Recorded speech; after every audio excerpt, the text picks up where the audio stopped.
Hey, welcome to the Tom Golly official podcast. And with me today is an amazing individual. He's a singer, songwriter, entrepreneur, and the former lead singer of the City Harmonic. Everyone knows, if you know Christian music, everyone knows their hit song Manifesto.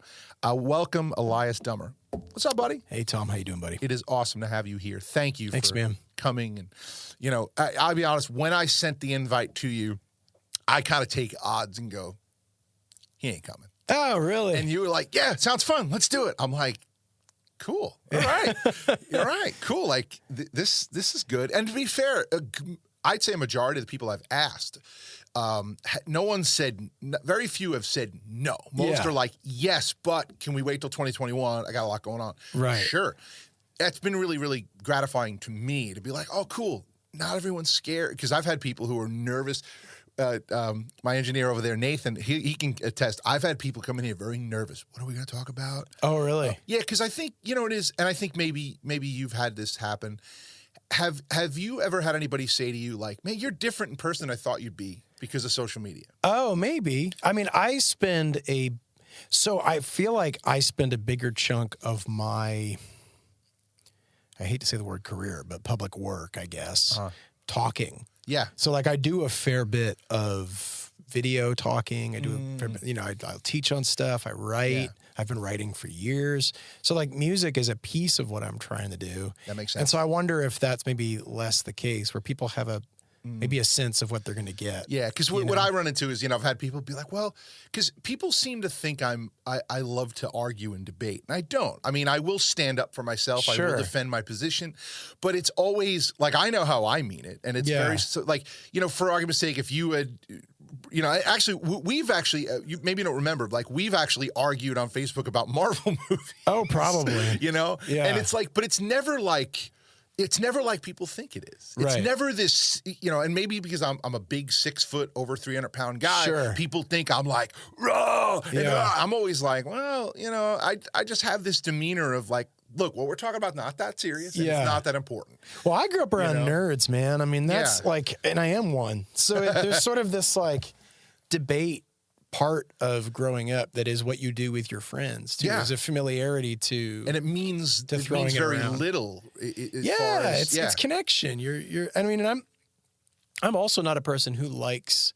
I really enjoy conversation. I enjoy throwing ideas around. Even disagreement is okay. When things get like spicy, or like when you get a sense where it's like crossed into the real. Yeah, that's where I'm kind of like, that's not my game. I'm not, you know, I'm too Canadian for that. But I'm all about a good debate. You know, I think one of the last hot take. I think one of the last times I commented on something when, because it seemed like every time a movie came out, you hated it, and I'm like, okay, we get it. You hate every movie. Oh, right. Okay, so that was probably about, if I had to guess, I don't hate every movie. I love a lot of movies. That was probably about a Ready Player One. Gosh, I don't even know. Which I mean, you know, hot take land. I adored the book. Yeah, like it was a great book. Second book was not good at all, but Ready Player One was fantastic. But when the movie came out, it did not live, and it had so much going for it. Yeah, I was really bummed out. You know, I feel like a movie like that would be incredible if they remade it, but meant to be experienced like in VR. Oh, interesting. Yeah, that would be. They're starting to crazy. They're starting to make VR movies now. Yeah. Where, like, you know, you're a soldier among people.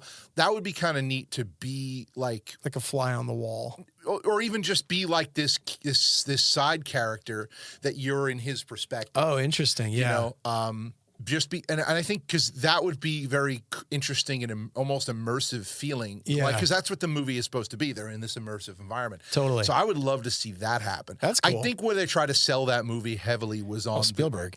Well, it's Spielberg, and of course on some of the nostalgic elements in it. Yeah. Well, I think they overplayed their hand in that regard, which is interesting because I was at first thinking, man, I wonder who they had write the screenplay. Yeah. And then I went back and the author worked heavily on the screenplay. And I was like, oh, that's a bummer because I thought the book was great. The second book was the same tricks. So I struggle with a lot of the modern sci-fi now where with some of these movies and just creatively, like I'm the type of person who, I'll start watching a movie and a good amount of the time, like, oh, I see where they're going and I'm right. Sometimes they get me and I'm like, oh, I'm glad they did. Yeah. Like I can't watch Law and Order. It's the same every time. I can predict it instantly. Yeah, I mean, that's the shtick. And I have a problem with like shows like that where it's like, okay, you're telling me a 20-year trained detective, they got the drop on them that easily. Right. Come on. Like I just have trouble with that. But what I struggle with a lot of this modern sci-fi stuff now, like, and I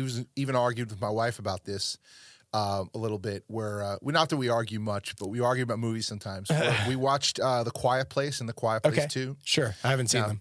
Okay, spoiler alert.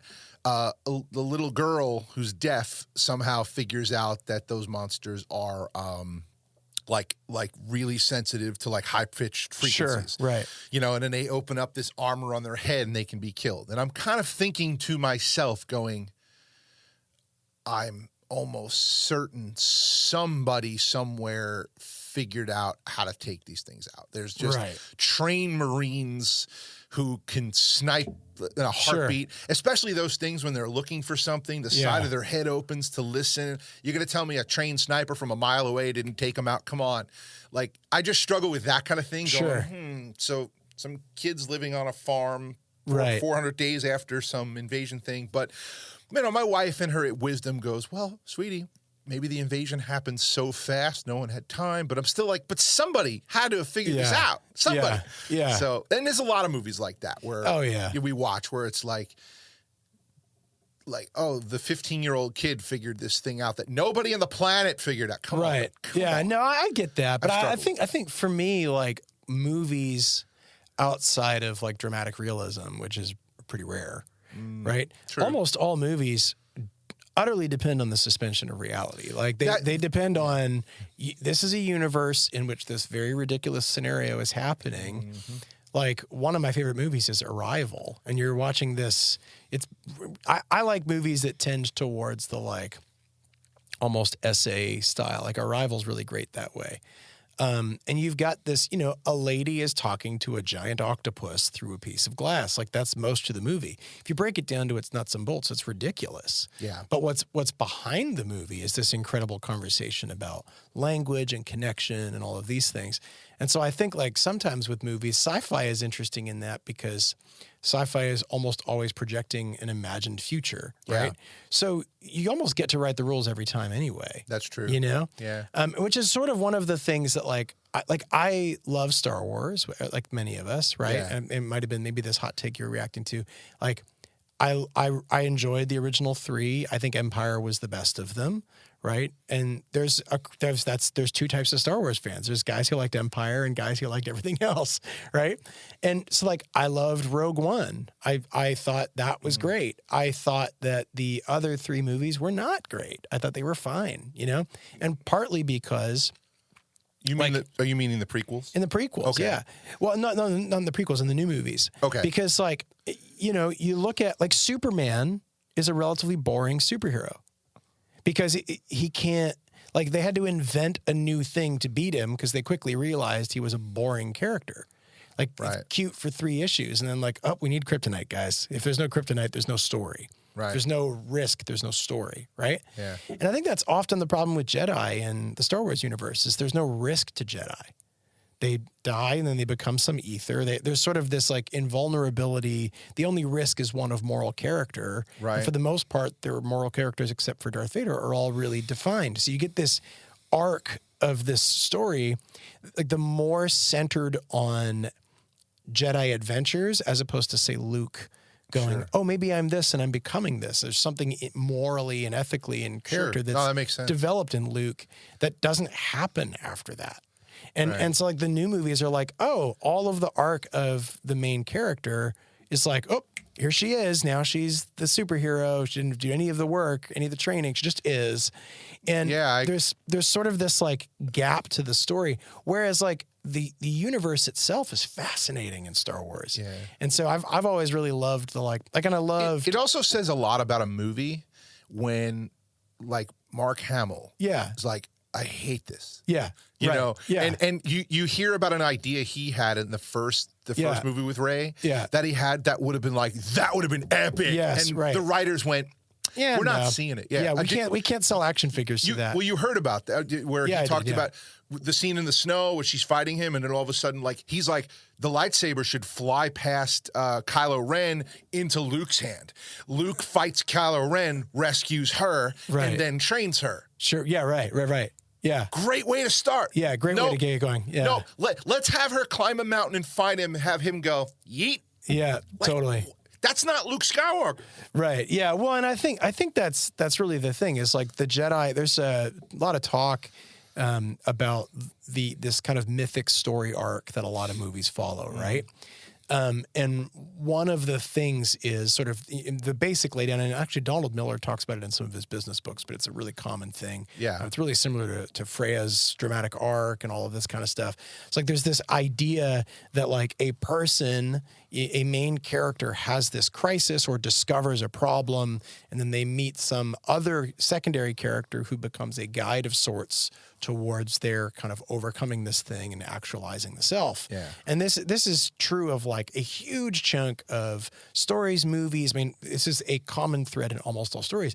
The dilemma that the new Star Wars movies had was that the Jedi made great Gandalfs.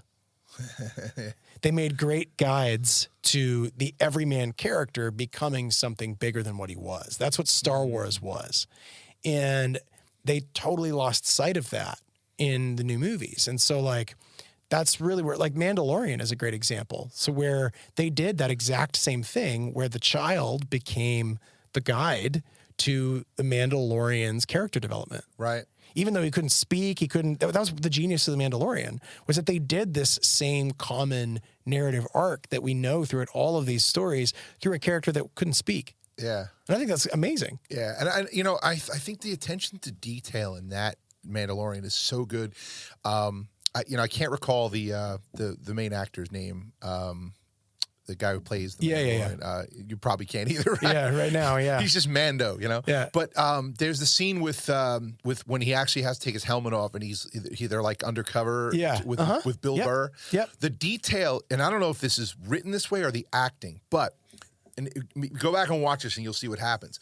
There's a scene where like, he's just kind of like, what are you doing? Right. Now, you and I would probably be like, we'd look over with our eyes, but he's such a good actor and used to wearing the helmet that in order to look that way, he has to turn his head. Right. Every time he looks somewhere, he turns his head, not his eyes. Right. And I'm just like, that's so detailed. Yeah. That's amazing. They paid really close attention to that. That's cool. And it's like, it's so well done. Yeah. And I do hate that they got a little political with some stuff and they fired what I thought was a character that had a lot of potential. Yeah.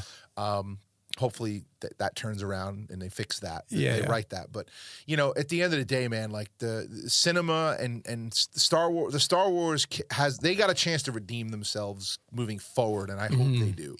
Because it's interesting because I think there was a lot of nerves about Disney getting involved with Marvel and with Star Wars and all of that. But you look at what Disney's done with the Marvel universe, and they've embraced story and they've embraced character. And I think The Mandalorian is kind of the first shot at Star Wars going, hey, we can maybe embrace character and make these human stories. And I think for too long they were like, these are space magic stories. And it was like, no, we don't care about space magic stories.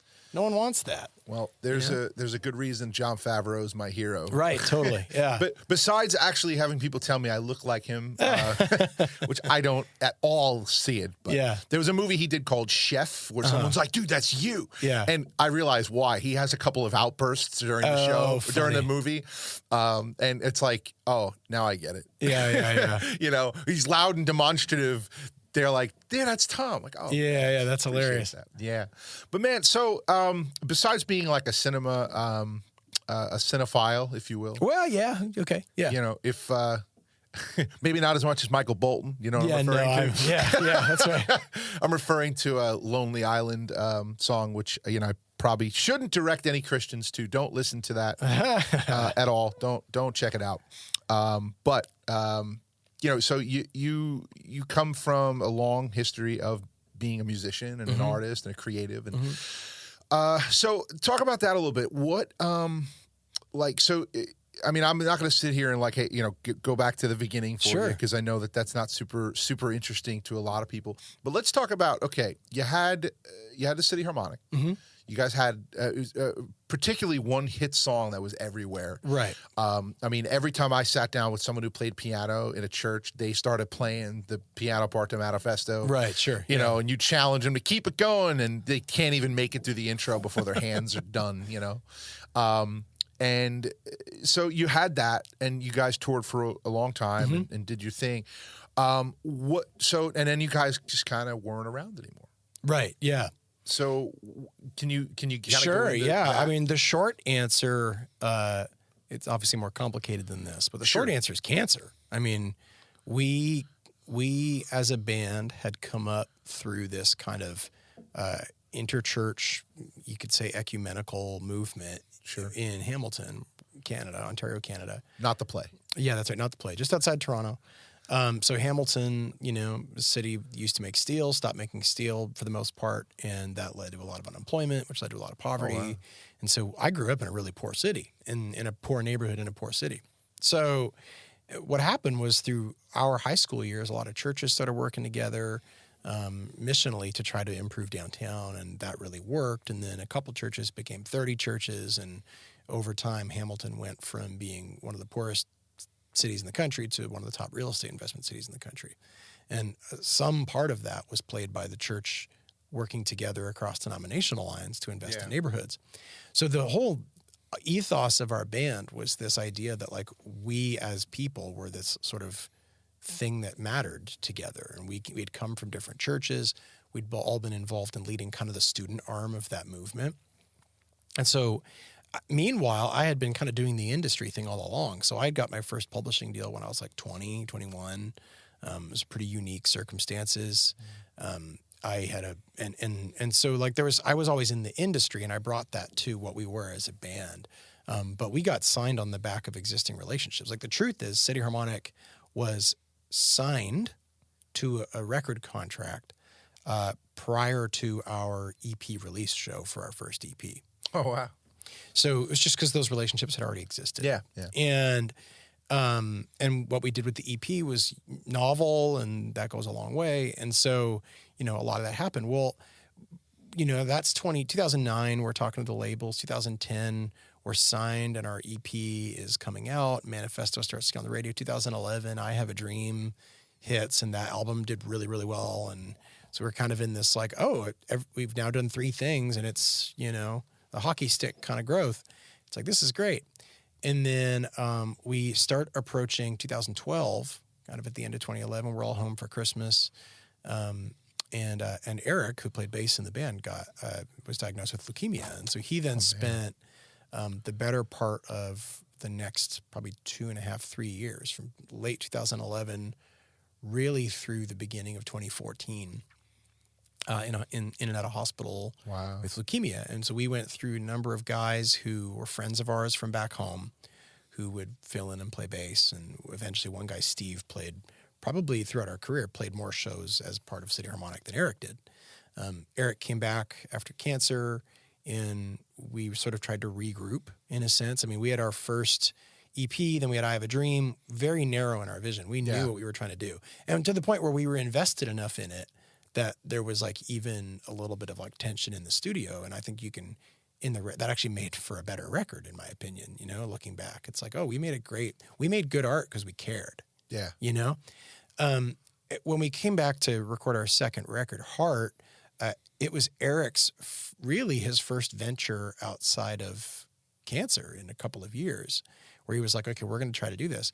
But he was in no place to like write the cancer record, which he still is working on himself. And so it's sort of this like processing that was not where he was. Meanwhile, every other member of the band, we had been like high flying globetrotters for the last 2.5 years, playing arenas in Europe and then coming back to write our second record, like all of this stuff. So it's just, we were in like different places and good friends. And so that record sounds confused, Heart, because it was. Yeah. We were like in a place of not knowing at all what to do. So then we came back to our third LP, which ended up being called We Are.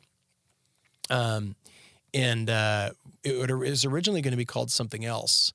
but I won't say who, but I shared the title in conversation with a friend who's a little forgetful at the time, and they ended up titling their album the thing that we were going to title our album, so we had to change everything. So we did, and so we ended up with "We Are the City Harmonic." And doesn't sound like a very good friend. No. They are. They're actually really great. They're I'm great. Just kidding. But it was definitely like oh, okay, this person just forgot where they heard the word from. Yeah, it can happen. It happens. And it happens to all of us. But the thing was that, like, so we ended up with "We Are the City Harmonic," this real attempt at like a regroup. Like, why are we what we are? What are we trying to be? Who are we? All of that. And so we really wanted to center on that, which was this idea of kind of churches working together and what was happening. And it's not lost on me that was 2015. Yeah. You know, right before we start ending up in a period which is, easily the most divided of our lives, So I was like, the significance of that wasn't lost on me, but how it was managed and things that happened behind the scenes ended up with the record kind of not mattering in the end. And so our deal with Integrity finished. And by the time we spent the better part of late 2015 doing these things called We Are events, where we would literally, the members of the band would take the phone book. We would look up all the churches, all of like the, presumably creedal Christian churches, call them all ourselves, say, can we talk to the pastor or the youth pastor, whoever would take our call, invite them to a round table. And so we would go to these round tables and we would tell the story of what had happened in Hamilton. We also made a movie about what's called We Are the City Harmonic. You can watch it on YouTube. It's a documentary about 48 minutes long, produced by Jesse Hunt, who made the Manifesto video and a bunch of our better videos. It's really, really cool, but it's about the story of how the church working together in unity in Hamilton mattered, made a big difference. Yeah. So we were trying to tell that story to small cities across the U.S. to say, hey, guys, like, yes, there are things you might disagree on, but if you can find common ground, there's a lot you can do. And that's not a pie in the sky, why don't we all just get along thing. I mean, real practical nuts and bolts stuff. Yeah. It's like if you, in Hamilton, you go, okay, city's poor. If the church can invest in neighborhoods in a way that turns specific neighborhoods around, that neighborhood can't ignore the church and think it's not relevant. Right. And so the church so often doesn't reduce things to a problem it can actually solve. And so we would go around to cities and say, okay, well, we're outside of Philadelphia and we're saying, okay, well, what's a big problem here? They're like, oh, drug trafficking through this area. And a lot of kids get into drug trafficking because of lack of education and lack of options. So they're like, okay, well, what's playing a role in that? And they're like, well, it's a complicated issue. There's a lot to it, but at the very least, in this particular neighborhood, there's a lot of single mom families, and a lot of those moms are working moms. These are kids who are coming home with nothing to do and nobody paying attention to them, and they don't have any father figure roles except for these guys who are in drug trafficking. So they're like, okay, wow, what can we do about that? They're like, oh, I guess we could divide up the schools between our churches and the men at our churches and make a reading program. And so they did. That's what they did. It's like such a simple, cost no money. Yeah. It was just, how do we organize our people around something worthwhile? And they did that, you know? I mean, that was years ago. I don't know yet what the fruit of that is, but that's a rare thing, I feel like, to get. So I realized that one of the biggest challenges is someone like myself, I want to help people. I always want to help people. Yeah. But the biggest thing is, no matter what, it's to get them to take action on what the against totally. Problem. Yeah. So the fact that you were able to find a way to get these churches and these people to take action is the rare part. Oh, yeah, no, totally. But I think the hard part, the reality that needs to be known is that tour broke us financially. We lost over $100,000 doing that tour. I can imagine. Because it was not, and there was a point at the end of that tour where Eric, again, who had been recovering from cancer, was trying to find his strength and see, do I still have this in me? He was like, man, if this is the tour that breaks us, it's worth it. It's probably the best thing we ever did. Yeah. We did that all over the country. And so it kind of did in a way. Eric realized that the stress of touring and all of that, it was shortly into 2016 before he was like, man, I actually can't do this anymore. Like, just physically. And we're very good friends. There was no, interpersonal issue. It was just like, he couldn't do it. And we never wanted to do the thing of like, the City Harmonic being a front for me. Right. It was never that. And I was very heavy-handed. Anyone who's worked with me, like, I care about what I do creatively. Yeah. I'm involved in the entire process.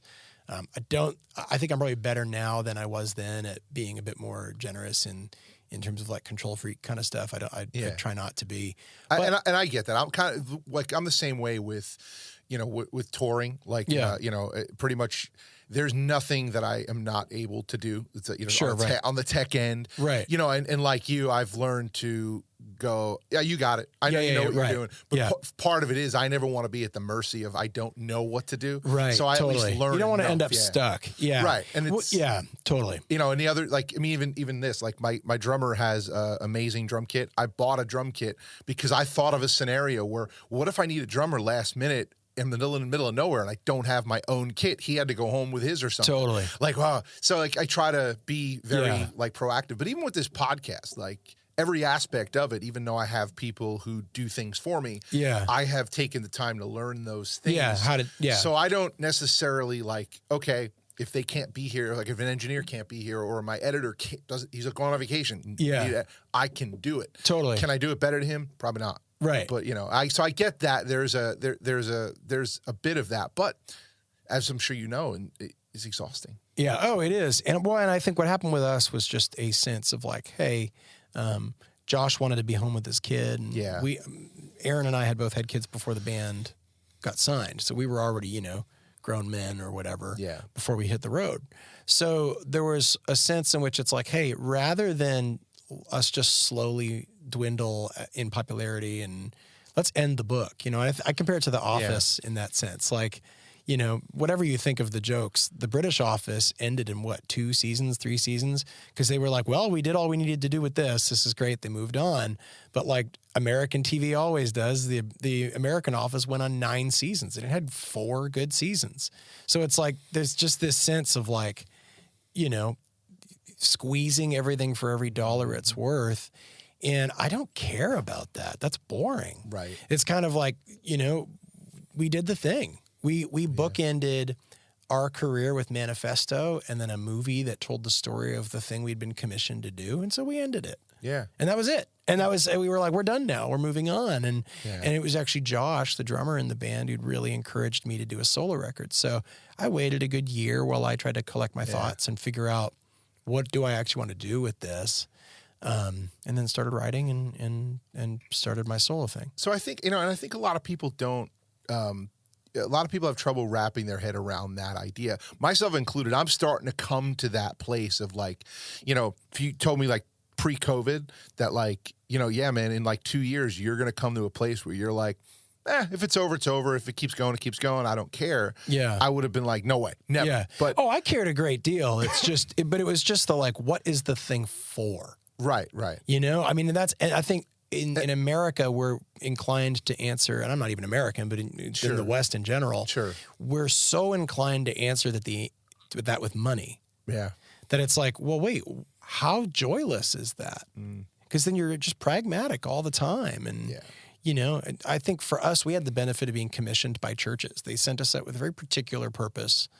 And so that's for that same reason we started, we ended. Yeah. And you know what? I'm so glad the City Harmonic did not spend 2016 through now trying to do the City Harmonic thing. Yeah. Because it would have been just, yelling at the wind. Like people are so caught up in these kind of tribal dichotomies right now that, man, I'm glad.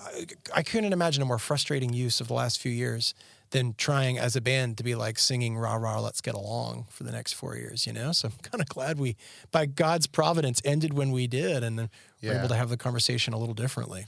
No, and it's really great to hear the way of the band ended because, people assume things. I think because in secular music, 90% of the time when you hear a band breaks up, it's because, people aren't getting along or, somebody slept with somebody, things like that. It's like this drama. Yeah. And a good amount of time, people in the Christian industry have just kind of get to a point where it's like, it's just kind of time to do something else. Yeah.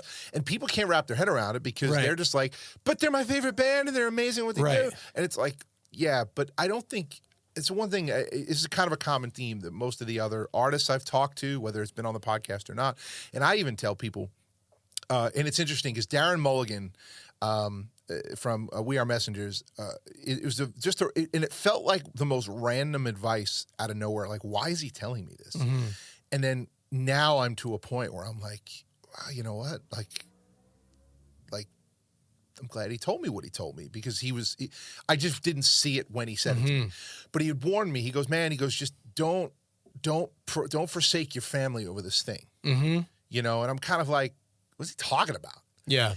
And I realized now that, like, wow, you know what? The last 5 years, the amount of things I wasn't home for because I was off, you know, up in Iowa playing at a church somewhere, or at a festival that, you know, playing at 9 o'clock in the morning and there was nobody there. Right.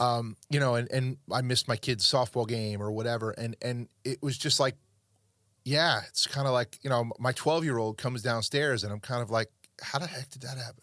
Oh, totally. Well, and it's crazy too, because it's like yesterday she was 6 years old, excited to go to school. Now she's just like, I don't feel good. Yeah, totally. Home again. Like, no, you're not. Go to school. Totally. But and it's just one of those things where I don't think people recognize the sacrifice, because we're not going off doing this thing for millions of dollars, or even, you know, sometimes it's hundreds, sometimes it's for free. And you're just like, well, I feel like God wants me to do this thing, so I'm going to do it.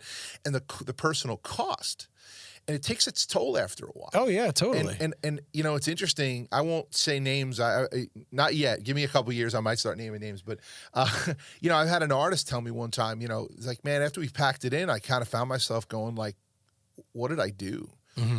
Like, they kind of, if they could go back in time, they never would have signed that deal. They never would have joined that band, and they would have stayed home and raised their kids. Right. And it's like, oh, hearing that from this particular person was like, wow, really? Oh yeah, oh man. But I get that, and like so that's the thing that's like kind of crazy is like, so as a band, we really we were really missional, and I continue to try to be really missional in what I'm trying to do.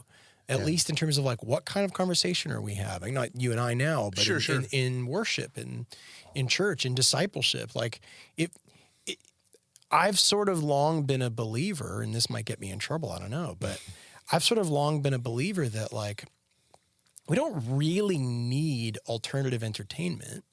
Like, by the time you and I were coming up, seminaries had already stopped teaching cultural separatism. Like, the idea that we needed to be in a bubble was already dead for youth pastors. So the very kids that we were reaching with our music, you know, us coming up in the 90s, most of our youth pastors were saying, be missional in your life.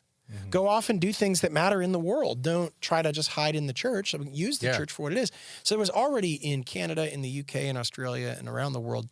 Worship music had an obvious function, but it wasn't entirely clear what the function of Christian entertainment was at the time. You know, and I don't know that, still don't know that it's clear. I still think we haven't really had that conversation to the degree that we need to. So which is like, what are we doing? You know? So would you say this? Would you say it's just as, if not more, missional to be Christians who are in a band? Oh, absolutely. Versus 100%. Being a Christian band? Oh, 100%. In fact, I would say more. If you are a person who can go off into the music business, which is, you know, filled with lies, cheats, and thieves. And good men die like dogs. Yeah, and good men die like dogs. And then there's a negative side. Yeah, that's right. Yeah. Like, if you can go off in the music industry and maintain some sense of conviction and use your voice meaningfully and all of that, which there are examples of people doing it, I think there's really something to that, you know? But why does the church fight that so hard? When to me the evidence is so clear of the fruit of such a thing, and I point to Tim Tebow a lot because this is a guy who, you know, I won't say he was persecuted. Well, look at Head Welch, man. Yeah, Head too, but aren't three of the, I might be wrong on the number, but I think several of the guys in the band have become believers, and like in a scene where. And that's the funny thing. Honestly, I think we get really caught up in stuff. And I don't even have to name examples of that going on as we speak. Sure. Evangelical church gets caught up on this stuff. Like, the irony of the goth scene, right, is that the goth scene is an entire world of music that is obsessed with gothic Christian aesthetic. Like, we're talking about literally Christian fashion from the 16th, 15th, 17th century, dressed up with these kind of terms of ideological warfare and this kind of like good versus evil thing. It is interesting. And there are a lot of overtones to that. There's something else, but like the entire metal scene is obsessed with Christianity. And so like, what would be better than going off into that world and saying, hey, it's not what you think it is. Right. You know? And so like, I think, of course it makes sense to do that. I mean, I think that music is a powerful force. It really does matter. And everyone I know who's doing this in the world that I'm in at this point, who I interact with on a regular basis, means it from the bottom of their heart. There's no, there's not duplicitousness in the way that you might expect, right? But we're not having the conversation with the audience. It's being had behind this, but we're not having the conversation with the audience about like, what is this doing? What is it for? And I think that's an important one to have. Not that we need to stop doing it. I don't think that. Yeah. It's more just like, why is this a thing and what is it for, so that we can do that better? Sure. I mean, there is a place for devotional art. There is a place for congregational worship. There is even a place for clever, cute Christian songwriting. I think all of that has a place. Yeah. But like, we so often pretend we're reaching all of these unsaved people. It's like, that's not happening. No, what I've noticed is a huge amount of, and it's become worse and worse over the years.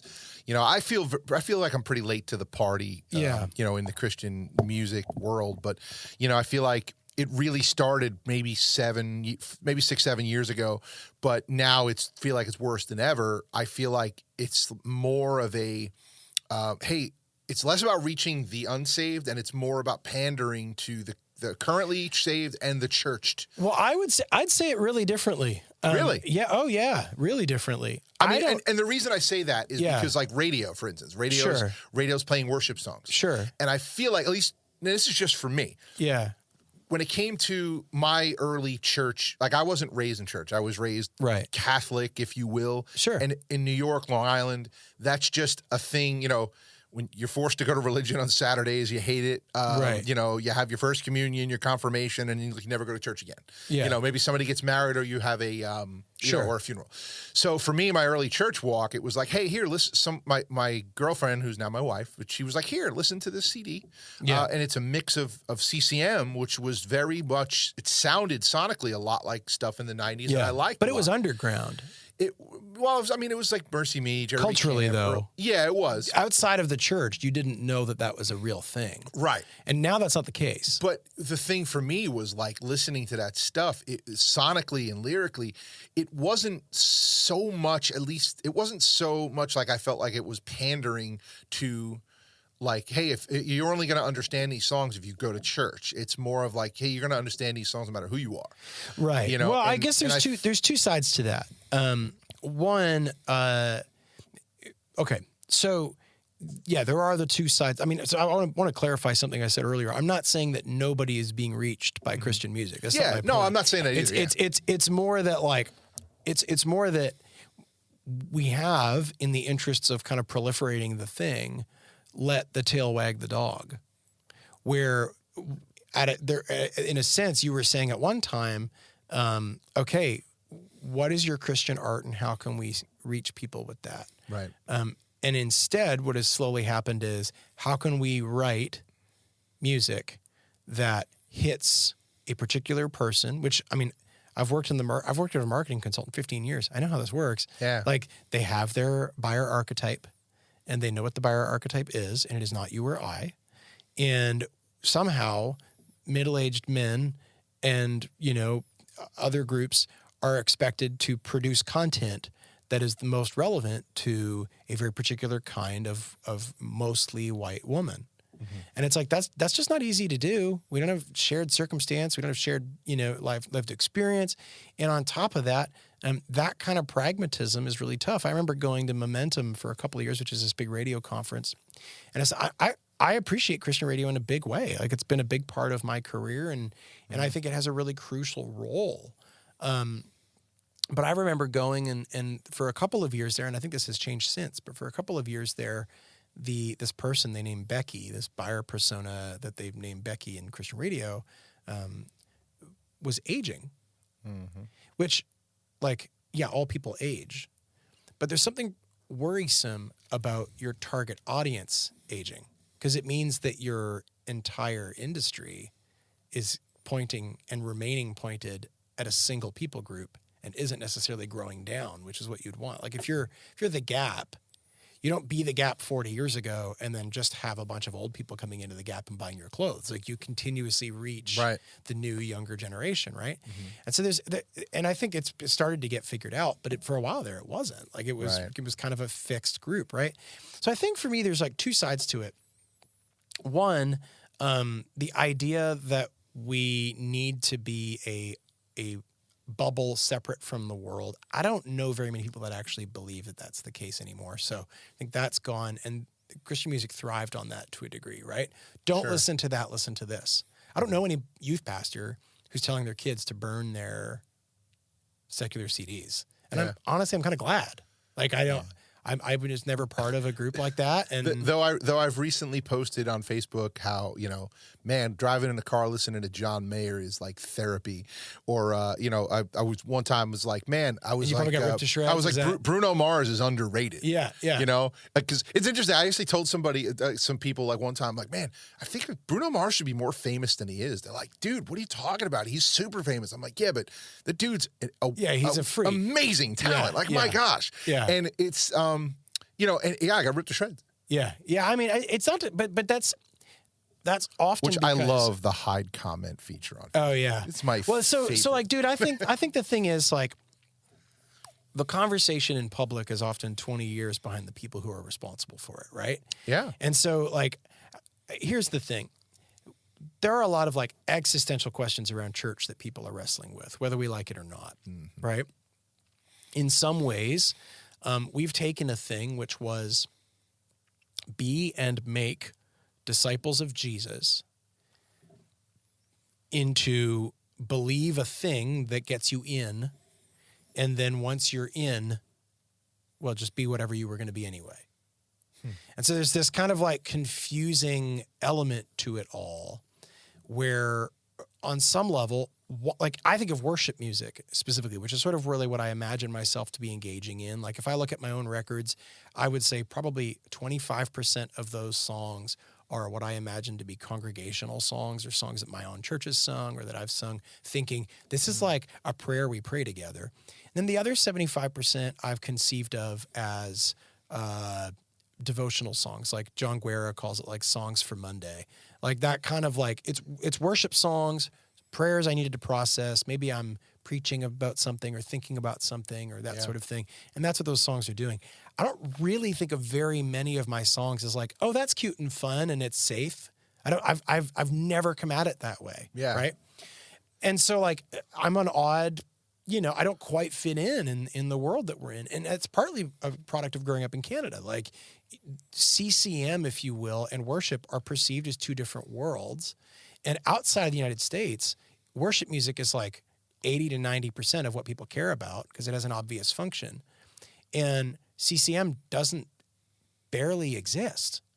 Like it's there, but in contrast, it has long, the reality that has now become true in the United States about worship music being the dominant thing has long been true everywhere else.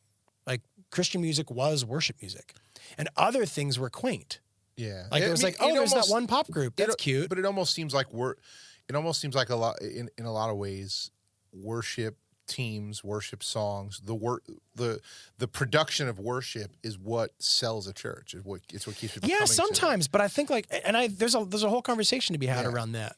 But like, to take a step back, like I think in a lot of ways, we have transferred the onus of doing and being Christian to the Christian institutions.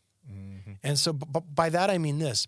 Think about it like your job, right? If you're part of a staff of any kind, of any organization of 10 or more, right? Or if you're part of a club, right? There's sort of two facets to it. There's like the work you do as part of your job, and then there's like the work you do as part of being a part of the company. Mm-hmm. Right? And so like if you work at an office and you're a salesman, the work you do is selling. But a couple times a week, you have a big staff meeting where you're part of it and there's a lot of cross-pollination and kind of like, how do you sell better? How do you not sell better? How do you, right? Christianity is a lot more like that than we like to admit in that the job of a Christian is to become more Christ-like and to help others become more Christ-like. That's the job of a Christian. The job of a Christian is not to show up at church, but it's been sold that way. Or it's some complex mix, but either way, it's become that. And so it's like there's two prongs to this. One is I'm doing the job, I'm doing the work of being a Christian and making other people Christ-like too, by deep relational mentoring and all of that sort of stuff. And on the other hand is sort of this like, oh, the church is the meeting of the Christians. And we transferred all of the evangelistic, all of the disciple, transferred all of it to the institution of the church and to the meeting. This podcast is brought to you in part by Tone Junkie TV, your best source for Kemper, Helix, and impulse response profiles. Check them out on YouTube, all social media at Tone Junkie TV. Also check them on the web store at tonejunkiestore.com. Use promo code Golly to get 50% off site-wide. That's right, 50% off site-wide, tonejunkiestore.com. Made the meeting this thing that's supposed to be for everybody. But the problem with anything you design for everybody is that it ends up being for nobody. Right. And so, like, we really need to, and I believe deeply in the church. I'm a weekly Sunday guy. I really care about this. Worship music is formative. The primary thing it does is help us to pray prayers that shape us, that help us choose differently the next day. So, like, I don't know that the expectation is on worship songwriters in particular to write songs that make sense to somebody outside the church. I don't know if that's the point at all. Mm-hmm. I think if there's anything we can do in America, where I've lived for 8 years now, growing up in a post-Christian country, right, where it is not socially convenient to go to church in Canada. It is not socially convenient to be a Christian in Canada. That's just reality, right? I grew up in urban Canada, right? Yeah. So, like, what is the predominant faith in Canada? Is it just indifference? Indifference. Yeah, like I think that would probably be the number one word, right? Yeah. And only more so now. And so I look at that and I think, man, like the job, the onus of whose job it is to reach the world has been given up by the people. And whether the church, in a sense, churches tried to fill the gap because they cared, or whether they tried to consolidate power, really depends on your degree of cynicism. But, like, I think the reality is, to some degree, churches went, well, we have to attract people, or we're not doing our job. Right. When in reality, I think on some level it should have been something more like, we need to help our people be Christ-like and live out love, joy, peace, patience, kindness, so that they are attractive people. Well, I think, if I've gathered anything, if I've learned anything from this podcast, a few of my guests have come on and talked about their experiences, whether it's been, as a staff member on churches or, long-time worship leaders or long-time congregants. And there's a pretty common thing where a lot of them find themselves in a situation of like you just said, there's more focus on getting people in butts in seats is the exact words versus, actually making disciples. And the struggle that they ran into a lot of times was the church almost comes across, and not all churches. I'm not trying to generalize, but this is a phenomenon. But that's real. It is a pretty common problem. And it's what's actually made me step back from church to go, wait a minute. It's one of those things. It's like, once you see how certain things are, you're like, wait, I need to really, really make sure I want to be part of what's happening. Sure, totally. But, it's like they see I think there's an arrogance by a lot of churches where, if they just show up, it's going to work out for them. Like, there's sort of there's a naivety. And I think, like, what's the phrase? There's a phrase often used in church planning that's something like, you win them to what you win them with. Yeah. So if you win them with low expectations and entertainment, then to some degree you have to maintain entertainment in order to keep them. So what I struggle with too a lot of times is I notice a lot of churches they're trying to appeal to people by being, like you said, the come be a part of something. So they put a lot of emphasis on, hey, it's your first time at church, come in the back. And the first thing they try to do is usher you into a small group. And I'm a firm believer of, and this has just been true in my life, that who I surround myself truly, truly impacts my reality. So, like, you know, and they say, you know, you are the product of the 5 people you spend the most time with. So for me, it's like small group, cool. Who's in it? Meet them. No. Oh, interesting. You know, because I mean, all it takes for me, one negative person, I'm out. One, you know, one person who's like, you know, oh, I'm too hard of a worker and too entrepreneurial for someone to sit there and tell me all the reasons why, you know, everything they want in their life they can't have. And I'm like, I gotta go. You know? Interesting. And you give them all the reasons why that's not true, and they argue. Here's a solution. They give you back a problem. I can't hang out with you. So I struggle with that concept, and I think a lot of people do. Maybe they're not as self-aware to understand why that's a problem for them, but they'll get involved in a small group, think, well, small group's going to fix it all. No, it may not. It actually may make it worse. Yeah, I mean, maybe and that's I think part of it is like we aren't really coming at this very often from the perspective of the objective of this thing is that I will get to know people who are going to help me be more Christ-like in the world. Right. And that's what I look for. That's the point. Yeah. Like that is, so, and so like I look at, you know, I've done a bunch of marketing consulting over the years, and I'll look at a software company, for example. And in marketing, and this is true of Christian radio, this is true of churches, there's a degree to which like something called optimization is pretty common, where you look at various factors in how a person goes from A to Z or Z if you're American. And the idea is like, okay, well, we're going to optimize for a behavior that we want, and we're going to make a system that best produces the result. And so, but where you measure that really matters. So if you're making a website, for example, and you optimize for clicks of a certain kind, you can make a system that produces a ton of clicks and no purchases, where you get a ton of people in the door. They get to the second phase of what you're doing, but they were never the right people in the first place to go all the way and make a purchase, right? And that happens in marketing all the time, right? And I think in a lot of ways, what you select for, it's selection bias, right?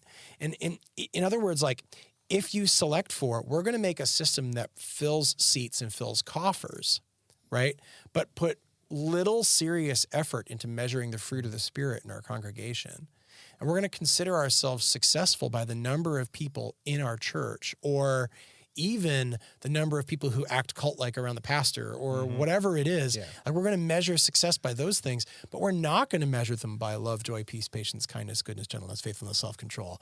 Like, if we're not doing that, you know, then we're not actually measuring our success by the criteria that the gospel and the New Testament seem to measure our success. No, I agree with that. Yeah. And so, like, we've created a system that's doing what it's doing, and it's doing it relatively well.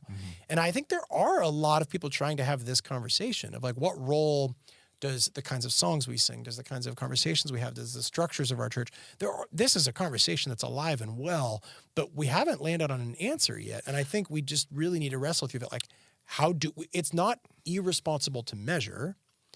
Everything people do in the world is manipulative in some way. Yeah. You're going to do things that you want an outcome to exist. Yeah. Right? You know, it's, and you know, everything you're saying, it kind of is reminding me, and I wish I remembered his name. I'll give you some details on who he is, maybe, and we'll probably edit this part out. But he was like an older guy with a bald head. I think his name might have been Malcolm something. But you know, he's worked with labels over the years and everything. Malcolm Duplessis. Yes. Yeah, he's a friend of mine. Okay, so I'm gonna say his name like I remember it. Yeah. So I heard Malcolm Duplessis say, I hope I pronounced that right. Yeah. He was talking about he feels like churches have become karaoke bars. Yeah. And one of the biggest issues with the church is everybody kind of saw like, okay, this one mega church built something huge. Let's copy that. And then what's happened is, and it's just like when you copy anything, when you make a copy of a copy of a copy, the quality just dwindles. It certainly changes. And one of the other things he talked about, and this is something that I took with me to a church I was part of, and I still stand behind what I had said. And the church was trying to be something it just wasn't, because they're like, well, this is what people want. No, but it's not. Look at your congregation. Yeah, right. Look at the neighborhood. Yeah, like if you're trying to do San Francisco in Idaho, it's gonna miss. Yeah, and I mean, and here the other argument is kind of like, okay, well, when 90% of your church is, let's say, farmers, and they're all like, well, let's all go on to worship now. They don't care about the latest Chris Tomlin song, I can guarantee you. Right. So how do we serve those people, or how do we serve the community and be what we are? Right. And it's like we need to. Well, it's the difference between interpretation and interpolation, right? Yeah. I mean, that's that. I mean, you'll get and it's tough because most musical ingenuity, most musical creativity is a product of someone poorly interpolating something else, right? I mean, correct. You know, and so interpretation often comes from interpolation, but that idea that like what you do is properly or perfectly reproduce someone else's thing. So it's interesting because that was probably one of the failures of the City Harmonic was like I operated on the assumption that the expectation amongst worship pastors was that they would hear a song, that they would interpret that song in their mode. Right. Right? It never dawned on me that the expectation was that what we should instead do is produce songs that fit into the mode, exact genre, style, aesthetic of what other large churches were doing. It never dawned on me. We weren't from one church together.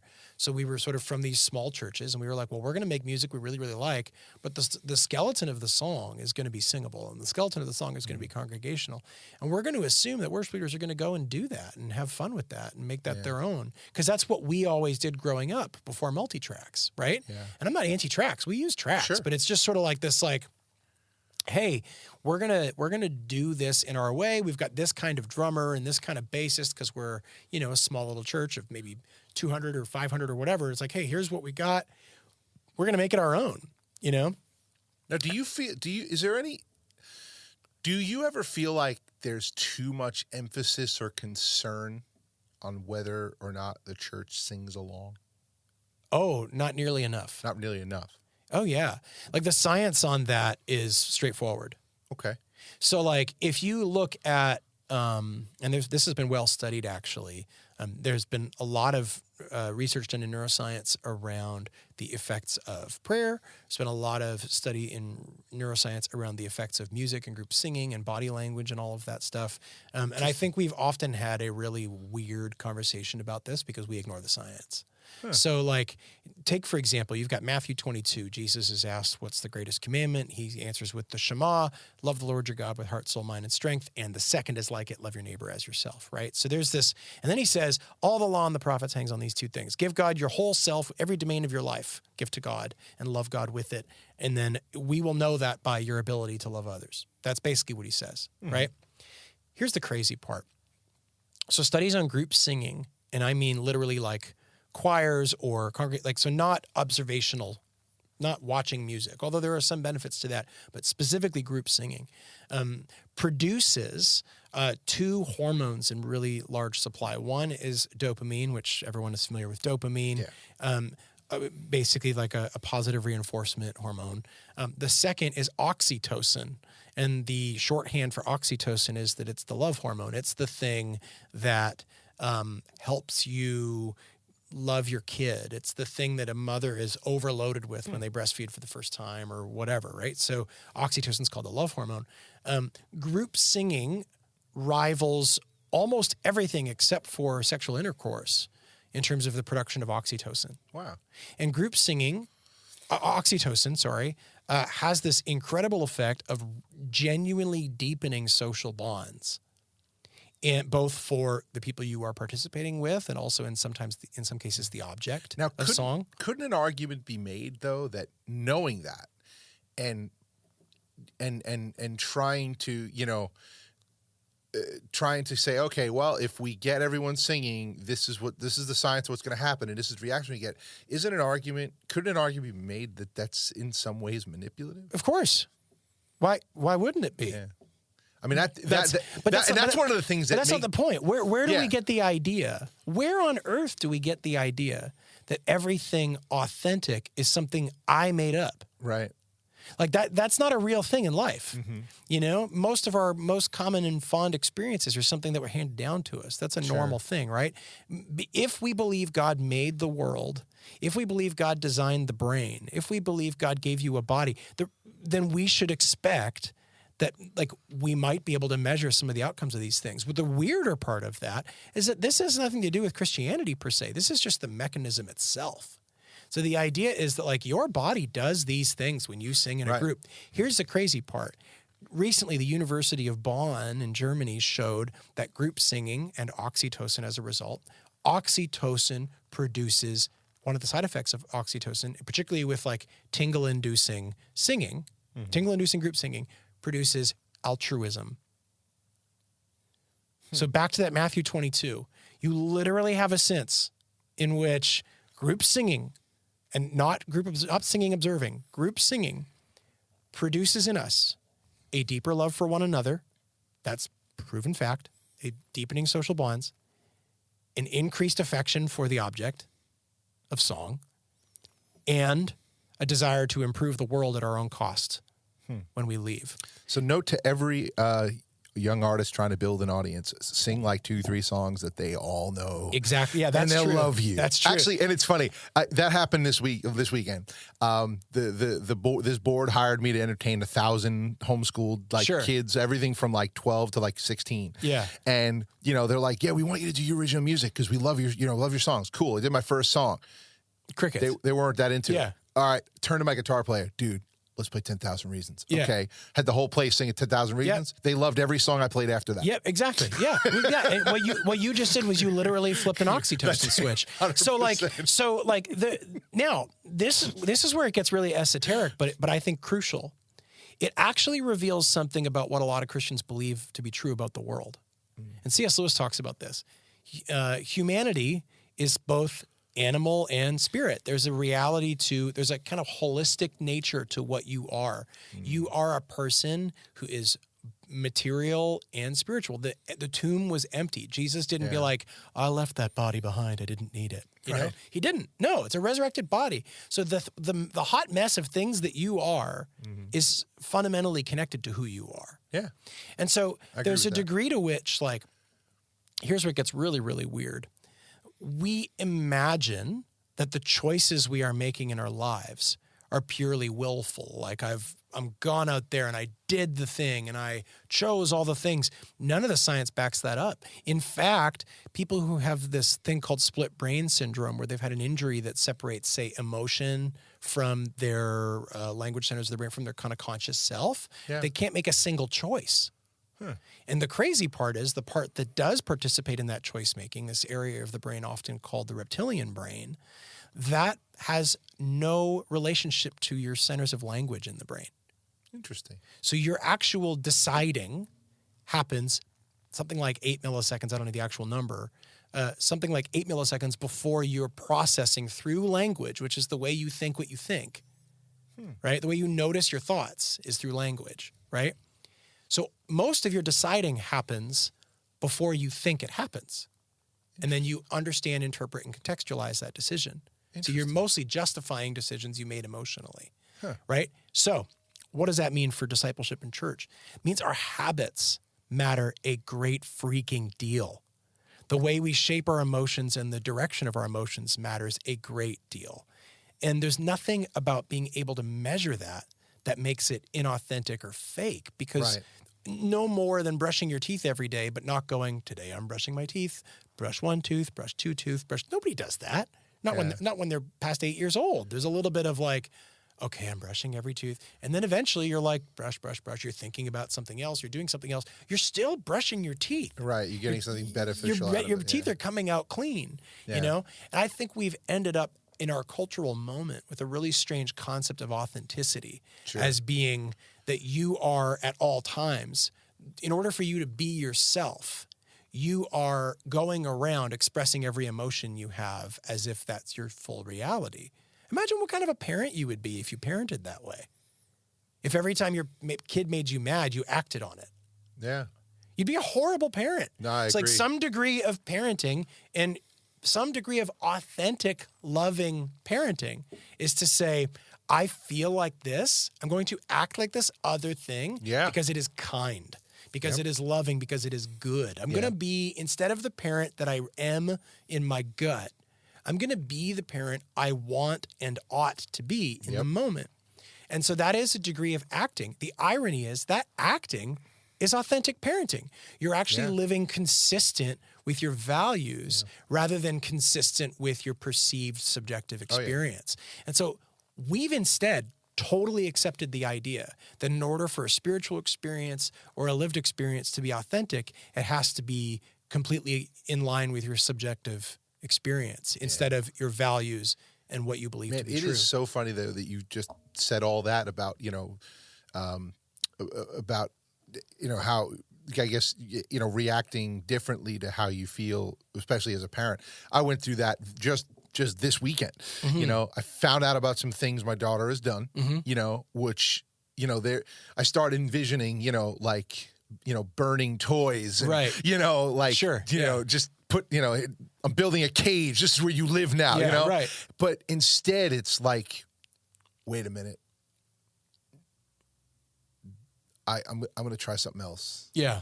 I'm going to try to understand the forgiveness. Totally. That, hey, you know what you did was not okay. Yeah. And so together we're gonna get to the bottom of why you did that and how we're gonna work together. You never do that again. Right. What percentage of that was compartmentalizing some piece of it in order to do the right thing? Oh, 1,000%. Yeah, had to put away the fact, the disrespected, the angry, the horror of like 10 years from now, what could this manifest itself into? Into, you know what? I remember being a kid, and the minute the yelling started, the minute I tuned out, none of it really affected me except I just want him to shut up. Totally. So instead it becomes, hey, what you did, it's our mess. Mm-hmm. Let's fix it. Yeah. And I noticed the reaction I got was way different than I've ever seen anything. Right. I saw remorse that I don't think I would have seen the other way around.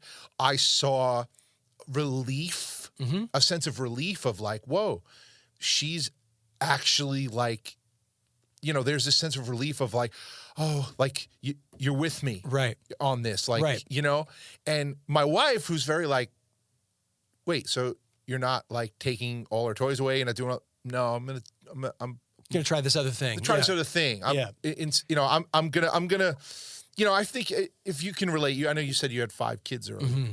So, I mean, what I notice as my kids get older, I kind of give them more space, and I feel like, okay, well, now there's got to be a little less space. I got to be a little more present, a little more right there in the mix. Totally. And so, and it's interesting you say that because it wasn't inauthentic. It was more of, nope, this is going to produce probably a more desirable result for what I'm trying to accomplish with my children, as opposed to, well, authentically, I want to flip tables. Yeah, totally. Yeah. So what you just said, I've just experienced. Yeah. And that, dude, you might have just changed my view on church. I've been very salty about church. Sure, yeah. You have me looking at it at a different angle now. Oh, awesome. So well, I'm glad to hear that. Thank you for that. Because and see, here's the other cool thing. See, this is what I wish more churches would do. Talk like you did. Because now I go, wow, it just happened in my life, and here's how I can apply that. And holy crap, bing, light bulb. Right. Totally. Let's get back to that, church. Well, and I think it's funny because, in the worship space, you'll often get accused of performance as though that's a negative thing, right? And the irony... I remember that Facebook post. Yeah, well, the irony is that the etymology of the word performance is Christian Latin. It's church Latin. Mm-hmm. It's to form thoroughly. So it's like there are things you do that you pretend to do in order to be duplicitous. And there are things that you do that you pretend to do in order to become the thing. Mm-hmm. Like puberty is like that. You're like, oh, I don't like kid things anymore. I'm going to wear this ball cap like my dad does. It looks stupid on me. You think about my wife and I got married really young. When we first got married, we were both dressing like 40-year-olds just to prove that we were adults. And it was totally ridiculous, But there was a sense of that was real.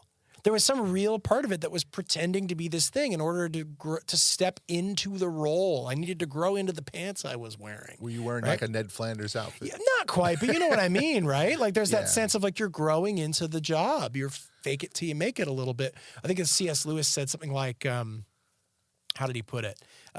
Don't bother waiting to find out when you have loved your neighbor. Simply act as though you do. Sure. And you'll soon find that it's become true. And I think that's very often what Christianity is like. It's not like, oh, I'm saved, and so now I can be an unrepentant ass because of grace. Mm-hmm. It's like, no, I'm going to go through and say, you know, I'm going to try to do the Jesus way in all the things I'm doing. And that, I believe, is one of the primary functions of worship music, is that we are giving people prayers and language to process so much of what they're going through because all their choice making is emotional. And so we're giving them language that helps them say, okay, what does it look like for me to go from A to B? Mm. And how do I, instead of simply pretending to be something or living some hypocritic life, which we all do, how do I live a life that is becoming something other than what I am? And that thing is Jesus. And that to me is what worship music is all about. Yeah.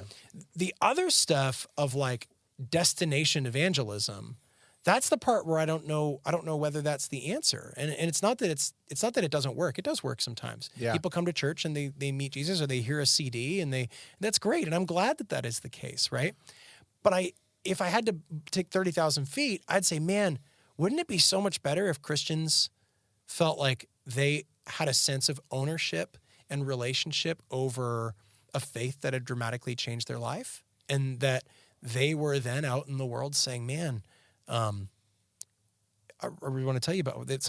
I really want to tell you about what I'm going through and why this matters to me. Mm-hmm. You know, instead we're mostly embarrassing in public and asking people to look past it. Right.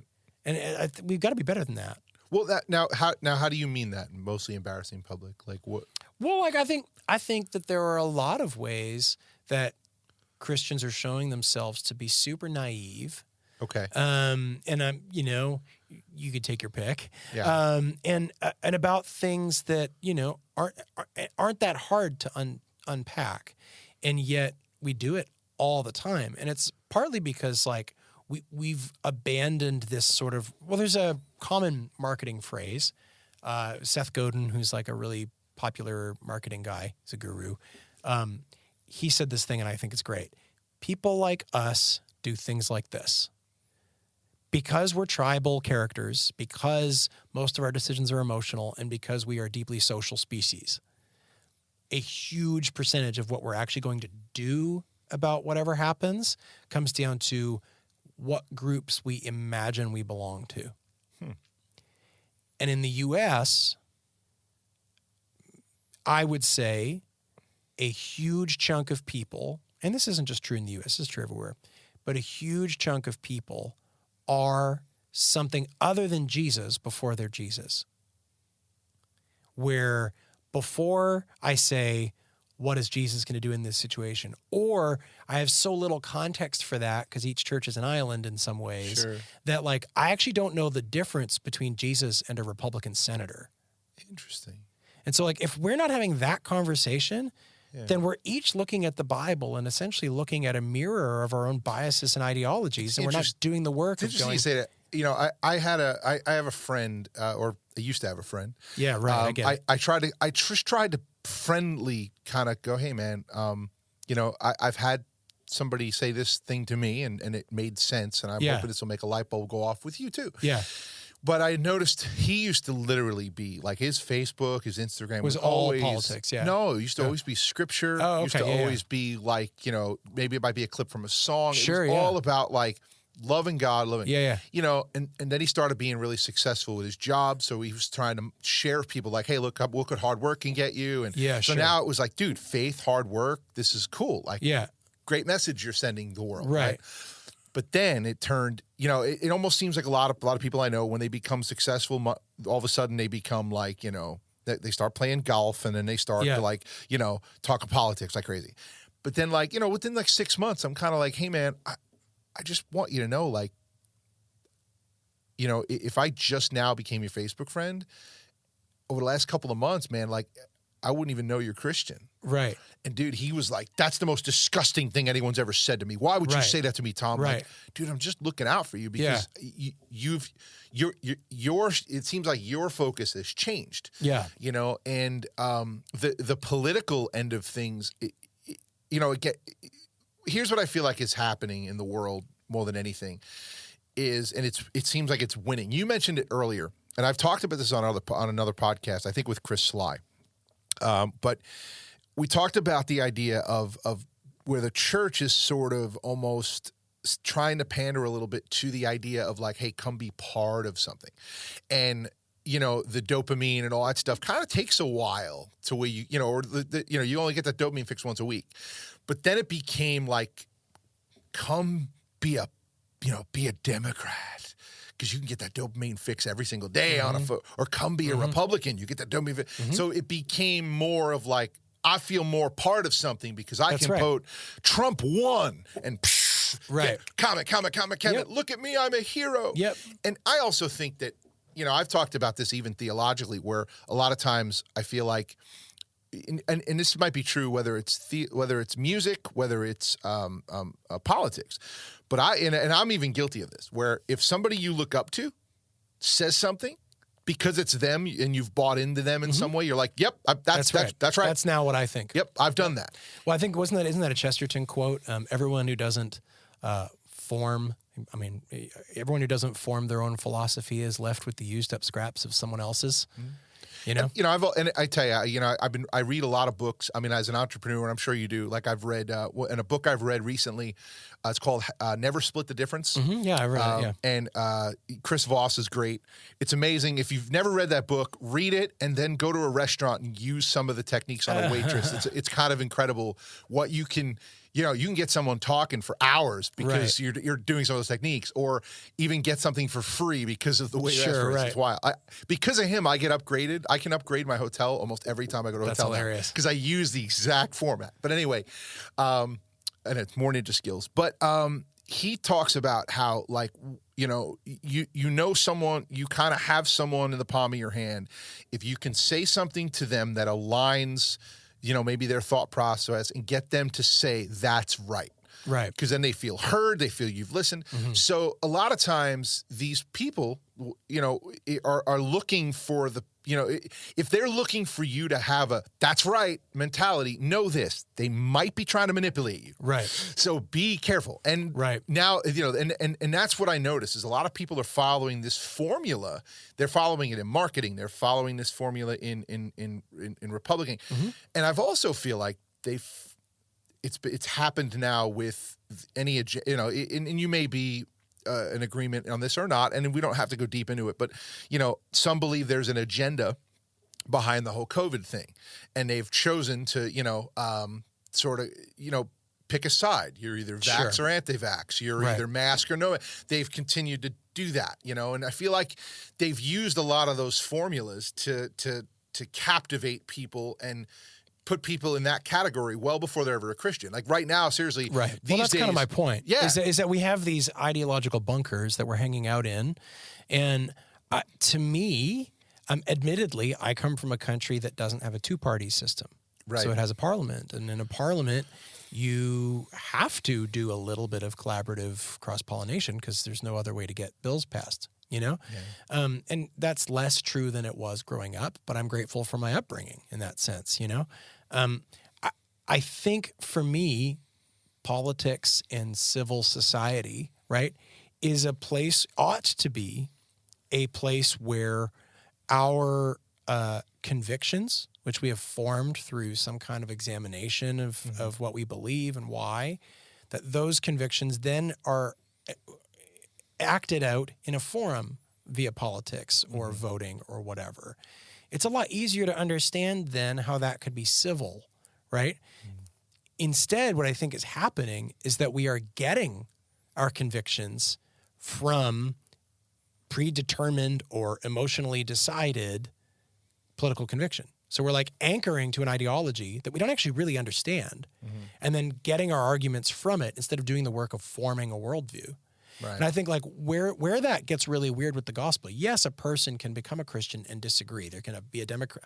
I absolutely believe, beyond a shadow of a doubt, that there can be a Christian Democrat and a Christian Republican, not in some naive case. It's each has said, oh, this thing is the most important. That thing, no, Jesus is Lord is the most important. Now what do we do about it? Right. And so like with that, now what do we do about it? The reality is religion and faith is not apolitical, but nor is it politically subservient, nor is it the thing. Right. It's not an interest group, you know? It's like, really, you look at Jesus and his relationship to Rome and his relationship to the Sanhedrin and all of these things. It's like, this is a deeply political thing. It just doesn't fit neatly into the buckets y'all have. But, you know, couldn't part of the issue really be, and again, this is a question I've asked myself, is, has the church just, I mean, let's face it, we all have this human need to feel like we belong somewhere. Yeah, right. We all have that. So could a lot of it just be a failure of the church to make people feel like they belong, as opposed to where, you know, like being affiliated with a political party makes you feel belong, or being a fan of a sports team makes you feel like you belong, almost in a better sense than the church. Because I know for me, so many times I've felt like I don't belong here because, you know, and it could be just there are certain personality traits I have, for better or for worse, where I'm like, I can't work with these people.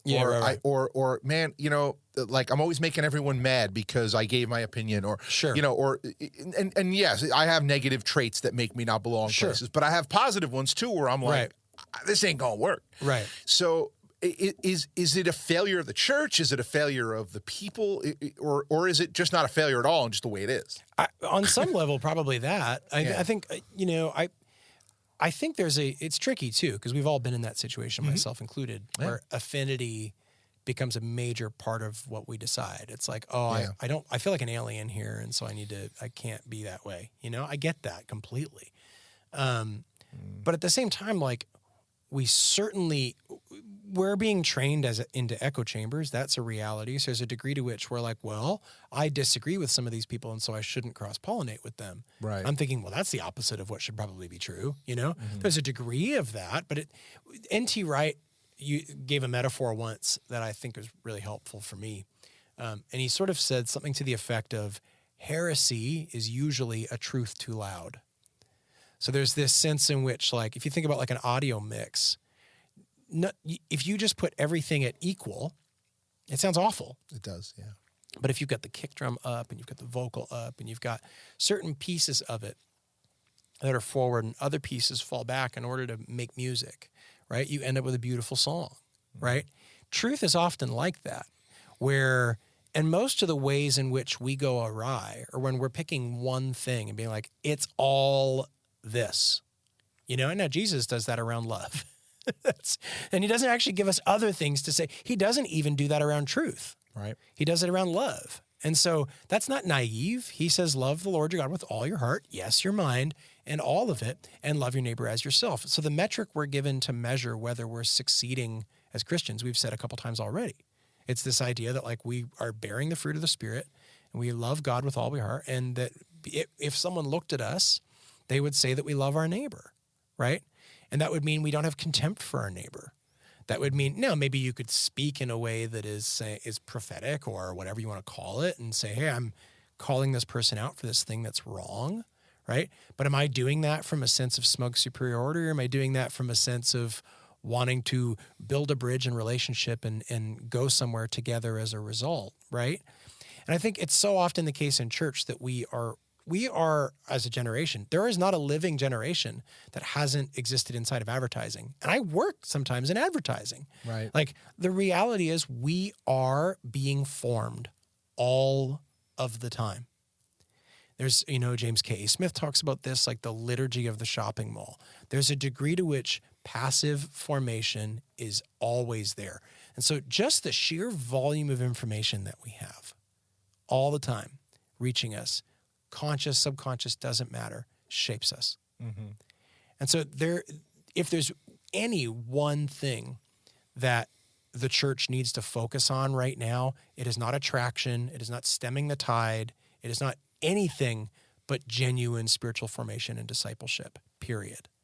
Because if we don't double down on who are you actively becoming up against an ocean tide of seemingly passive information trying to make you a tool of something else instead.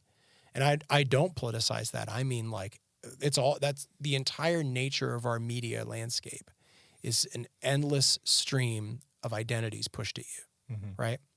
If we don't make I am a mirror of the image of God out into the world, and I'm going to rub shoulders with people who push back on me and tell me I'm wrong about it, who challenge me, who love me well, who are invested deeply. If I can't find that, then I'm not trying, you know? If we're not genuinely trying to say, like, what is it that we're actually trying to become rather than just letting all of these things shape us, if we're not stopping, turning off the TikTok, turning off Instagram, and I don't mean quit it or whatever. Maybe that would be good for us all. I don't know.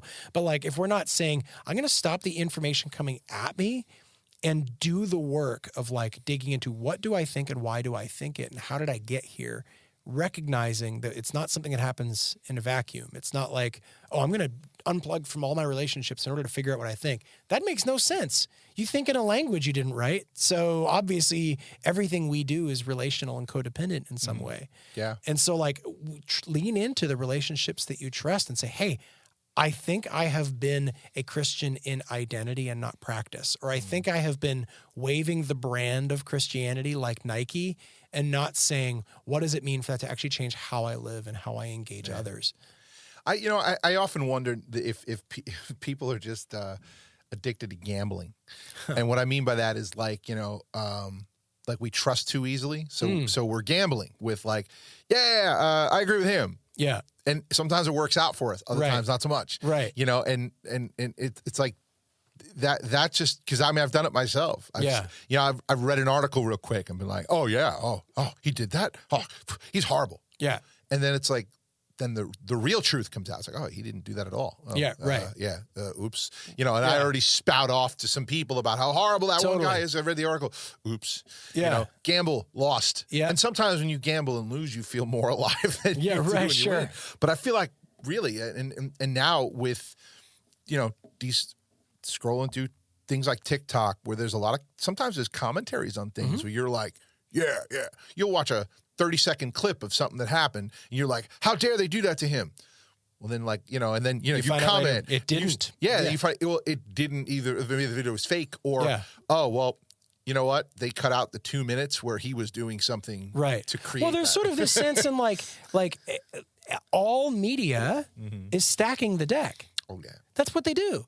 So, but the crazy part to me is people on the poles, if you will, with an E, P-O-L-E-S, people on the ideological wings often act as if the other side is stacking the deck. It's like, no, both sides are stacking the deck. That's what persuasion is stacking the deck. So there's a degree to which, like, we just need to expect more of ourselves. Right. Like, I have the responsibility to think and share and speak things that are true and good and to operate from a place of love. And if I can't do that, then I'm just being noise. And the last thing we need right now is more noise. So I've talked about this before, and now let me ask you try to just give me a short answer if you can, because it may be more complicated than a short answer. No, I know that, but I desperately want to ask you this. Sure. Again, I don't know much about Canada other than the terms like Donnybrook and things like that. Yeah.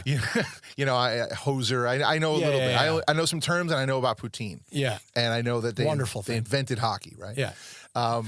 Which I was a hockey player much of my life. Me too. And it was great. Yeah. And I miss it. My knees and legs can't take it. Yeah. But anyway, so is like Santa Claus, Easter Bunny, Tooth Fairy, is that a thing in Canada? Oh, yeah. It is, okay. Yeah. Because I talked about this a couple podcasts ago, probably with Chris Sly as well, but I feel like one of the other problems we have here in the West is that from the time a child is a child, we're asking them to put their faith and belief in things that they later find out are not real. Right. And, then we ask them to become adults and go, well this thing is real. In as much as the trickery is part of it. So like there's two responses you can have to that. One is don't have Santa Claus, which means eliminate joyful traditions. Right. And play acting, which is a totally normal part of development, right? What we've done instead is said we've just been very transparent that these are traditions. These are fun traditions. This is a fun tradition we do. Right. Why do they participate? Well, there's these reasons. Some of it's like Halloween, for example, right? Yes, that's nuanced, but the reality is there's also Christian history and Christian tradition in Halloween. Right. So it's like, yeah, we're going to go be part of meeting our neighbors and participate in this thing. And even some of the death symbolism actually is Christian symbolism. So it's and not always, but in some cases, but there is that sense in which, like, you know what, like, this is not a straightforward be scared of this thing. Right. I agree with that. Yeah. And so I would say the same thing. Like it's a fun, helpful tradition. Well, I agree with that. But at the same time, I feel like what it's created is a sense of like, okay, anything we've ever had kids, because, some people literally will, I'm calling Santa if you don't behave. Right. So it's like, here's this formula of behave and you'll get something later. Right. Believe and you'll receive. I hear crap like that all the time. And I'm like, you know what? I participated in that, and then now my kids are older, where all that's behind them, and now I'm like, oh, this other thing you can't see that I've been telling you that, if you believe, if you follow, it's all going to be okay. This is real. Right. It's like deep down, there's got to be this thing that they're always going to be like, yeah, when am I going to find out that's not real too? Well, and that's the thing that, and I think we all have that if we've participated in that kind of thing. Because and I find a lot of my friends who are pastors' kids, whose parents were like not doing any of that stuff, their faith is a lot different than mine. Interesting. Because my whole life, not a lot, so much of what I experienced from a child to adult, a lot of what I thought was real wasn't. Yeah. Whether it was people not being who they say they are, or, this job that I worked so hard to get wasn't what I thought it was. Right. So many things were not what I believed they'd be. And then now here I am. I have this, if I didn't have a very true, real encounter with the Holy Spirit, I would question it even more than I probably already do. I agree with that. I think I feel like that's part of the problem too, that the poor church is combating and maybe they haven't quite understood that's what they're up against. Yeah. Oh, well, yeah. I mean, but that inner child that's like, what do you mean there's no Santa Claus? Right. Totally. Well, but I think that happens in every domain. That's possible. And like you go to get a job and you're like, well, this isn't what I thought it was going to be. Adulthood isn't what I thought it was going to be, but we just have no villain. And so we're not like, well, I'm mad at being an adult. I'm mad at being an adult. But you know what I mean? Like, you can't be like, oh, there's no personified version of this. Right. Like, so much of it is like trust, right? Like, we expect things to be one thing and then they turn out to be another. That's normal. Yeah. Oh, yeah, right? 100%. And so, like, I think the thing I think of in this particular case, though, is, again, the centering of experience. Those experiences are formative, but the central claim of Christianity is that a Jewish man died and woke up 3 days later, was definitely dead, and then went away and said, now you're going to go off and do this thing so that the same will happen to you one day when everything that is broken is made whole. That's the central Christian claim, right? Yeah. It is not that your hair will stand up on end. Because the truth is, there are Muslims in the world who can report that their hair stood up on end during a worship service. Yeah. There are Buddhists in the world that say during meditation they had an esoteric and ecstatic experience. That is universally shared across many different religions. Your spiritual experience and mine. Here's the crazy part. It's as foundational for me as it was for you. Right. If not for the fact that I had some of those anchoring ecstatic experiences, I don't know that I wouldn't have worked my way out of something. But what I come back to time and time again is Christianity is not an esoteric claim. It is a historical claim. Right. Did Jesus raise from the dead? That's it.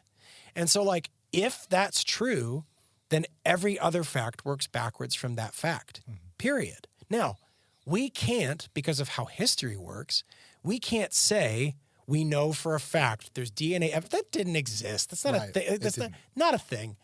But we can look sociologically. We can look at all these different arguments and see that. But there is a measure of faith in saying we're not being asked to put faith in all of these other things that we make it about. The one central claim is, do I put my faith in the idea that this Jewish guy rose from the dead and that he's God? Right. That's it. From there, we figure stuff out. Yeah. And there's that's what we found working in Hamilton, you know, with like trying to get churches of different belief systems who are Christian, all Christian, to work together missionally, was like on some level you go, okay, we need a list that's true enough and short enough that we're going, yeah, these are Christians. This is what Christians are. So I would take the creeds as a good example. Here's the problem for a lot of evangelicals. The creeds is too short a list for most evangelicals, even though it is quite literally the Christian list. Right. Like, because most Catholics would agree with the creeds, most Orthodox would agree with the creeds, most Anglicans, most Methodists, most Baptists. So if you need to make the list longer, then the church has always made it, right? Not saying the Reformation wasn't good, not saying any of that stuff, but there is something to be said for saying, hey, look, nuts and bolts Christianity is this thing.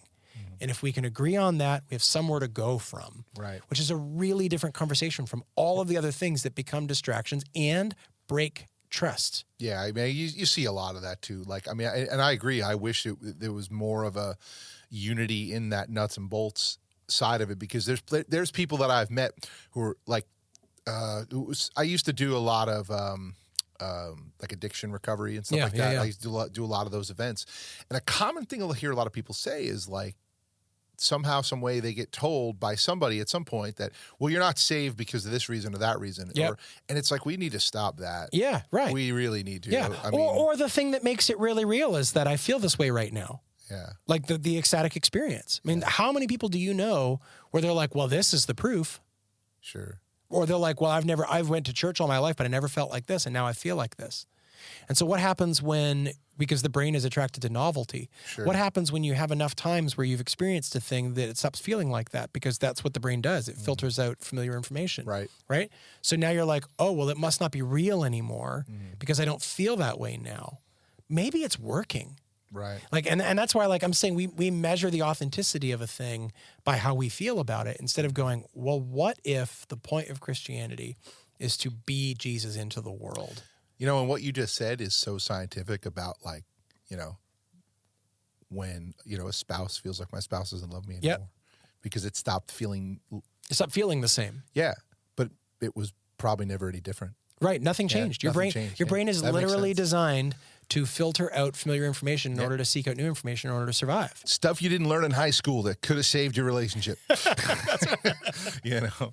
So, man, dude, it is awesome that you came on and hung out. Thanks for having me, man. You know, it's cool because, you know, again, my format is just wherever the conversation goes. Sure. And I think that what's fun about that is we never know what we're going to talk about. Right. And it's been interesting how almost every person in here so far, almost everybody, not everybody, but, you know, we end up talking about the church. And if anyone was to go and listen to all of it, you probably notice everyone's sort of saying similar things about issues they see, things that they wish were different, and you know, and you'll also probably, if you're a listener to this, you'll realize, like, I'm on a journey of trying to figure church out too, because I'm in this weird spot.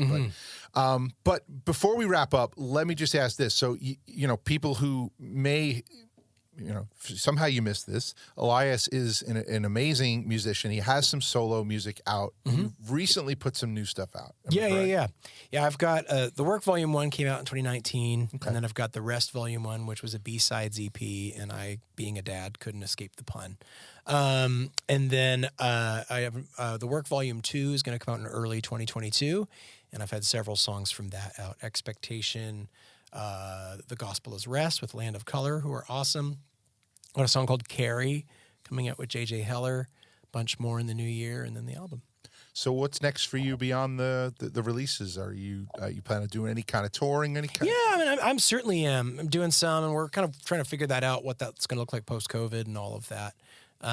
But yeah, no, that's absolutely kind of par for the course. And I mean, I really genuinely believe that the reason to do Christian music, it might make you some money. There are easier ways to make money. Oh yeah. Like, and being a full-time musician gets old really fast.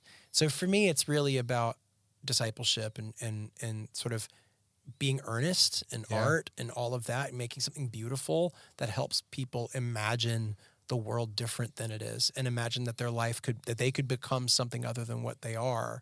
And by that, I mean really positively, like, you know, becoming like Jesus in a lot of ways. And so that's why I do it. And so doing that in a vacuum seems crazy to me. So I love connecting with people and being on. It's funny because there's artists that hate Q&As. And I actually think Q&As are sometimes more fun than the show. Like, you get to really deal with people with what's actually going through their mind, you know? So I love that stuff. So, yeah. So, man, dude, it has been awesome to have you here. It's like I'm still kind of like just enamored that you said yes to coming here. And I would love to have you down again. And just, man, thank you for being here. It means a lot. So before we go, where can people connect with you the best if they want to see your content or message you, things like that? The good part about being named something stupid like Elias Dummer is that all of the domains were available. So you can just look up Instagram at Elias Dummer, eliasdummer.com. You can find me everywhere pretty much as Elias Dummer. It's really easy. Okay, so but Instagram is where you're most active? Yeah, Instagram is where I'm the most active and on my website and stuff like that. Yeah, great, for sure. All right, so if you want to argue with Elias Dummer, I'm in. I'm just kidding. Don't argue. I've argued with him on Marvel movies, and then later went, he might be right. Yikes. But, I didn't tell him that, though. I just admitted it. No, fair. But, man, Elias Dummer, thank you. Check out his music. Check out the old City Harmonic stuff if that's new to you. You will probably want to learn that piano part if you're a musician. So thank you again, man, for being here. Thanks, Tom. Check out Elias Dummer. This has been the Tom Golly official podcast. Wrap it up.